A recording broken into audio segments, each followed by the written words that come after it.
আমি হরিপদ দাস। আমার স্বরচিত একটি লেখা চলে যায় কত প্রাণ। শৈশবের কিছু কথা মনে পড়ে যায়, পুরনো দিনের কিছু স্মৃতি। তখনকার দিনের রাস্তাঘাট কাঁচা ছিল, কোথাও একাটো জল কাদা পেরিয়েই হাটে বাজারে যাওয়া। সেদিনের স্মৃতিগুলো আজও মনে পড়ে।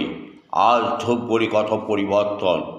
একদিকে জনসংখ্যা বৃদ্ধি, চারিদিকে চলছে জনকোলাহল, আর প্রতিদিন চলছে বিভিন্ন রাজনৈতিক দলের মিটিং মিছিল। তাছাড়া যানজট তো লেগেই আছে, এ তো প্রতিদিনের রুটিন। আর চলছে শহরের মধ্য দিয়ে বিকট শব্দে মোটর বাইকের দৌরাত্ম্য। একদিকে জনজীবন বিঘ্ন, ছাত্রছাত্রীদের হাতে জীবন নিয়ে পারাপার, আর প্রতিদিন কোথাও না কোথাও দুর্ঘটনার কবলে অকালে চলে যায় কত শিশুর, কত পথচারীর প্রাণ।